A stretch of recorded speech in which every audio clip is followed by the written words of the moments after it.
welcome back to my channel. Welcome to your first time here. I'm May, and this is actually an unexpected video. I didn't have this planned. I didn't anticipate this video whatsoever. It's a surprise to you and to me. But I have a library haul, like books that I got from the library, like borrowed, but also bought. So I thought I'd make a video to give the haul, and I'm also gonna like talk about the story behind it. So if you only care about the haul, there is like a timestamp so you could just jump straight to the haul. But I think it's it's a really crazy story, like a really interesting, fun story. So I'm gonna tell it. This is like my first time getting library books as an adult. Like I used to go to the library when I was a kid, but this is my first time actually physically going to a library in probably 15 years. Like, I got my own library card today. Like, I have a digital one that I use for Libby, but on Libby, you don't have to have, like, an actual library card because in the state of Ohio, it's just called the Ohio Digital Library that everyone uses, and you just sign up for it with your phone number. So I didn't have, like, a physical library card until today. And what an experience. So let's get into the story so we can get into the haul. On Friday of this past week, my mom calls me and is like, "Hey, I'm at this library book sale. You're still a really big reader, right?" And I was like, "Yeah." And she's like, "Well, what do you like to read?" And I was like, "I'm really big into fantasy." They didn't have a fantasy section, which doesn't surprise me because typically libraries just categorize that with sci-fi unless they're big enough to have a whole fantasy section. So I was telling her, I was like, "Oh, I really like mysteries. I'm not really big on romances. So, like, if they don't have fantasy, your best bet is to just get me mysteries." She goes, "I'm gonna pick up the entire box." She said, "I'm bringing the entire box to you." This was, like, a very interesting sale of, like, they're trying to get rid of their old stock. So you could just donate whatever you wanted and get as many books as you wanted. So you could donate $1 and leave with, like, 7 boxes if you want. But I wasn't physically there, and my mom didn't know what I might want to read, so my mom just grabbed like a box for me and was like, gave them $1. And she's like, "Hopefully you like these." And she's like, "Some of these probably look like childhood books that you read, so like maybe you've already read them, but maybe you want them for nostalgic reasons." And I was like, I had no idea what she had in this box. She did not ask me. She didn't ask me specific titles. She literally was just like, "I'm bringing you this entire box of books." And I thought that there's gonna be like 30, but apparently she put some aside for my cousin because she thought that maybe I didn't like those ones. Like when she started going through the box, she was like, "Oh well, I think your cousin might like these ones instead." So I was fine with that because I have an entire, as you can see, I have 3 bookshelves behind me. I really don't need any books, but all the books that I got for $1, I will absolutely accept. So at this book sale, they're trying to get rid of their old stock because they're a pretty small library. And they said that twice a year, they just literally let people take boxes and boxes and boxes of books home. Well, anyways, she dropped them off to me, and I have peeked at them a little bit, and I'm already excited of what I saw. And I'm gonna go over the haul. But the part 2 of the story is I have a library literally 4 minutes away from me, and I don't go to it because I don't like the vibes. It's really, really big. It's always really, really busy. I walked inside of it one time and there was like literally like 4 rooms of books and I was instantly overwhelmed. It's kind of the feeling that I get when I go to a bookstore and I'm like, I don't know where to look because there's so many places to look that I end up always just going to like one specific aisle and then leaving. And I don't love that. Like, I don't, if you don't know, if it's not, if you've always thought to yourself, May doesn't seem like they have social anxiety, this is a great way of proving it. Not that you have to prove that you have social anxiety, but I don't like being in overwhelming situations of like lots of options to look at, and I also don't like to be perceived. And like the library next to me is always really busy, always really poppin', and I don't want to be perceived by anyone. I love reading, don't get me wrong. I support libraries, I absolutely do. I don't want to be perceived. I don't want to be perceived what I'm gonna be reading either. Like, not that I'm reading anything weird. I just don't want anyone to know that I'm reading anything unless I choose to tell them because it's not their business. And at that library, everyone's just up in your business because you're all at the same shelves and stuff like that. And yeah, so I don't go to that. Even though it's literally 4 minutes away from me, has been 4 minutes my entire life. We used to go as kids. Ever since I became an adult, I refuse to go to that library. And then like a lot of people that work there are like much older, so like you don't really get to like really communicate with anyone. Like it's like an older like population, and I was like, the vibes are not there. I'll just use Hoopla and Libby, like the online side of things. Well, my mom was telling me that the library that she was at is actually 30 minutes away, and she just so happened to be in the area and saw it. And I was like, 30 minutes away isn't that bad. I was like, how's the library? She's like, it's really small, but they have lots of events and they have like a nice selection of books. And the best part, this is absolutely the best part, they don't do late fees and their book checkouts are for 3 months. And you don't get charged for a book unless you keep it over a year, and you get charged a restock fee. Actually, the books automatically renew for 3 months. You don't have to call them, you don't have to text them, you don't have to show up. You literally just keep the book as long as you need, and then you take it back. Which I really need as a neurodivergent / socially anxious / socially awkward person. At the library near me, there was late fees. You only had 2 weeks to read the book, and there would be a late fee for every day after that you didn't return the book. You also couldn't check out many books all at once. At this library, you can have 99 books to your name at one time. I'm not joking. The lady was telling me this, and I was literally mouth dropped. I was like, she's like, we're really big into just like cultivating a reading experience. We don't want people to worry about timelines and fees and like being worried about like getting books back. Like, they were like, we don't want any of that. Like, we want people to be able to enjoy a book and not have to worry about rushing it back to the library. Which I think I'm really gonna love. Not because I don't read fast, but because I don't always leave my house a lot. Like, I work from home, and I also stream, and I also game. So I really only leave the house, like, maybe once a month. Like, really, really leave my house, other than, like, going to Walmart. So the fact that I could just go to the library once a month and not have to encounter any late fees is like the best news I've ever heard in my life. My mom was like, if you want to go up there and get a library card, I'll absolutely take you to get one. And I was like, yes, please. Yes, please. So I go up there and they're super nice and their catalog is very intimate. Like, it's literally just 2 rooms right next to each other. And everything is pretty much like really grouped together where you could like explore things very easily. Like, I was able to look at their entire catalog today very easily, and I love that. I won't be overwhelmed going. Like, and I was easily able to find a book like very easily. Like, I'll be like, oh, I need this book that's sci-fi. I would just walk up to the sci-fi section and I'm like almost immediately find it, like looking in the author's last name. In the other library that I have near me, I would literally, it'd be like lines of shelves trying to read. No, this is like a very small, intimate library. And I don't mind. I know people might be worried about that because of like their stock. But the truth of it is, I already own a lot of books and I also have access to Hoopla and Libby. So if they don't have a particular book that I want at this library, it's like no big deal to me. It's not a big deal at all. So I love the fact that I can easily explore the shelves without having to spend hours in there and also not getting overwhelmed. So we went.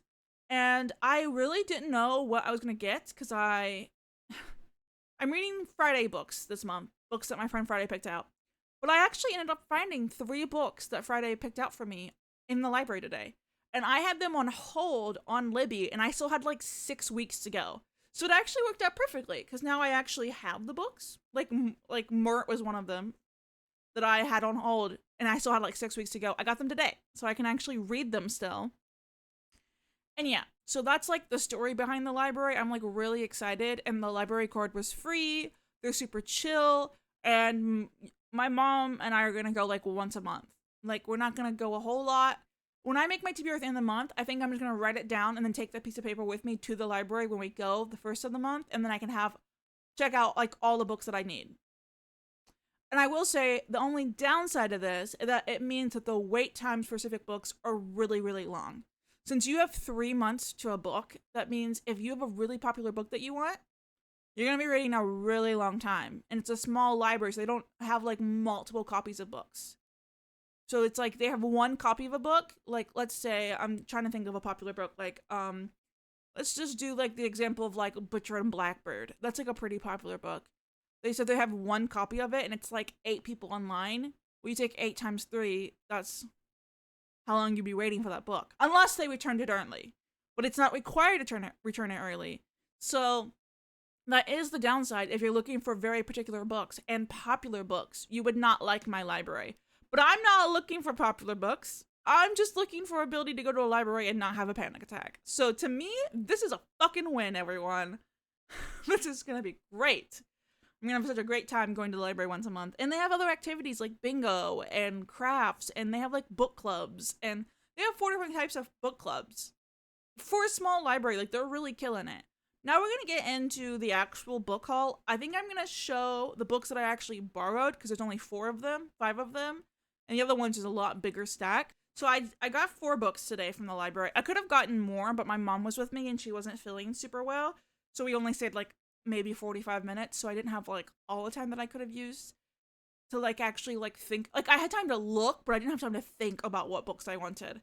So like I said, I'm reading books that Friday picked out to me. So I was able to get Mort by Terry Pratchett. I also got Dark Harvest by Norman Patridge. And then I got The Cabin at the End of the World by Paul Tremblay. These were all like 6-week long holds on Libby still. Like I would not have gotten these books in time to read them in October. So this is like a miracle. And then the book that I got that isn't on my October TBR, and I actually probably won't be reading anytime soon. This is y'all gonna be like, May, what the fuck? I got people we meet on vacation, and there's a story behind this. Okay, I read Beach Read and I gave it 3.75s. Like it was like middle of the route. It was like middle of the road for me. And so then I gave Book Lovers a try, and it is hands down one of the worst fucking books I've ever read in my life. I think that me staring at the wall has more chemistry than the characters do. So I like swore off Emily Henry after that. But here's the thing. I love Tom Blythe. Like I kind of have like a big fat celebrity crush on Tom Blythe. If you don't know who that is, he plays Snow in the Ballad of Songbirds and Snakes. He plays the younger Snow. And he's also like in Billy the Kid and all that stuff. Well, he is playing in the movie adaptation of People We Meet as Vacation, and he's the main love interest in this book, in the movie that's coming out in January. I'm gonna fucking watch it because of Tom Blythe. But my friend was like, we should try reading the book, because me and my friend Paris, we have similar feelings around Emily Henry. Like we both won't read her anymore. Like we both like the same book and we both hated the same book. So we're like, what if we tried to read the book before the movie? Like we're gonna watch it for Tom Blythe no matter what. Like I will be sad when this comes out in January. But we decided to buddy read this.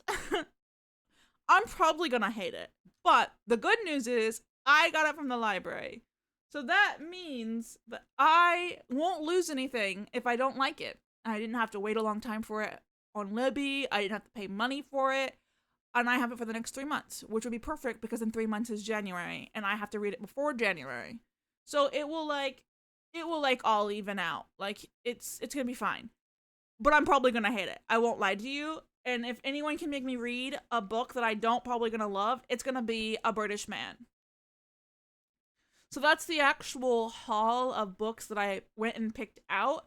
I will say these books really aren't in the most fabulous condition. Like for a library, like this one has like water damage. I don't care that it's a little damage. Like I'm reading it for free. So it's like, you can't complain when it's a free book, you know? Like, so those are the books that I got from the library, like actually borrowed. I'll be reading Mort, Dark Harvest, and The Cabin at the End of the World this month in October, and then I'll get to the People We Meet on Vacation by January. Like I'm in no rush to get this one out of the way. So now to the actual book, the free books that my mom got me during the book sale. Ooh. It's a box. I wasn't lying. Okay, I need to make this disclaimer. My mom does not follow authors. My mom doesn't know who's canceled, who's not canceled, who's problematic, who's not problematic. My mom just bought these books because of, like, Child May. She knows what I read as a child, and she's like, I think you would like these. My mom has no understanding that my reading taste has changed. Not saying that I wouldn't still like these, but I'm just saying that if I pull out one of these books and you're like, that person's actually a piece of shit, my mom didn't know that. My mom didn't know that. So don't cancel my mom, please. Now onto the haul. Top of the box, we have Wives and Sisters by Natalie Collins. I have no idea what this is about. I'm not going to read the description because that will be a really long video. If you're curious, Google them. This is a novel of suspense. Okay. And then, what I was really excited about, because I actually read this as a teen and fucking loved it. My mom got me the series of Hush Hush. I don't know if you guys have heard of this or like if you guys read this growing up. This was one of my favorite books growing up, and I actually kind of forgot that it existed until I saw it. Like we read so many books as a kid, we can't all remember them all. So when I pulled this out and I saw this in the book, I was like, and I got all of them. Definitely gonna be reading these. Probably in 2026, I'll do like a reread. I've read all of them before, but I was also like probably 15 years ago. So definitely gonna do a reread now that I physically own them. And these ones that they like gave away, these are in pretty good condition. Like no water damage, no spots. And then we have Listen to the Silence by Marcia Merler. Yeah. These were all mysteries pretty much, I believe. My mom said she grabbed like the whole mystery box that she could. And then we have ooh, this one's cool. The Silkworm by Robert Galbraith. And then we have, oh god, this book is heavy. Oh, this book is really heavy. Jesus.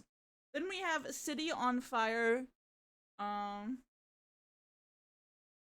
City on Fire by Garth Risk Halleberg. It's a really cool cover. This one looks like it needs maybe some spine glue. Okay. And then we have The Golden Spoon by Jessa Maxwell. And then I'll be honest, the rest of these are James Patterson, because my mom thinks that I still love James Patterson. I haven't read a James Patterson book in a really long time, except for the Maximum Ride series. The Maximum Ride series is still one of the best series I've ever read. It was my childhood obsession. I read it 2 years ago and loved it. So, here is the thing. There's Witch and Wizard, which I read as a kid and really loved. I think I'll be keeping these. The rest of these, I don't know if I'll be reading, because I don't read James Patterson anymore. I think there might be some kind of controversy around him and like a ghostwriter situation, like maybe they don't get treated the best. I don't know. I don't exist in that circle of the internet, the circle of that existence at all. So I'm gonna keep this one for nostalgic reasons because I've already read it and I already know that I love it, but I don't know about the rest of these. But I'll show them off still. We have The Quickie, Murder Never Felt So Good, apparently. This one was a co-author one. It's James Patterson and Michael Ledwidge. I'm running out of space, so I'm just gonna put them back in the book, in the box. Then we have Cross My Heart. I think a lot of these might be in the Alex Cross series. It says Cross My Heart. And then we have, this one just says Cross. This one says The Fourth Horseman. This one says Step on a Crack. And then The People versus Alex Cross. So it seems like I have a couple Alex Cross books. And that's the haul. That's all the books. I'm really excited about owning Hush Hush. I'm really excited for that. So, I'm gonna have to do some Googling to see if these are like the starts of series, like the other ones. If they're not the start of series, I might donate them to a different library, like another library in our area. Like, my friends live in Columbus, and I could always have her donate them in her area. But, you know, I'm honestly just, like, really happy that my mom thought of me. Like, my mom thought of me and was like, oh, hey, there's a book sale. I'm gonna get those for my child. Really means a lot to me. So, even if I told her, I said, I might not read these, but I still appreciate that you did it for me. And she's like, yeah, of course. I'm definitely keeping the non-James Patterson ones. I'm definitely keeping those ones, and I'll keep Witch and Wizards. The rest of these 6 James Pattersons, they might get re-donated somewhere else. But this is my library haul / first time borrowing books as an adult / story behind finding this library. And I hope you guys have enjoyed this. This was like a completely unplanned video. Like, not planned at all. Like, I haven't even looked at a library, like went to a library in so long. But yeah, here we are. And thank you so much for watching. If you've read any of these books, can you please tell me if they're good? Can you please let me know if they're good? And if I should read them or if I should just unhaul them and like spread the love to some other people? Yeah, that'd be great. In the comments, please. Thank you so much. I'll see you guys when I see you. Thanks so much for watching this little surprise video.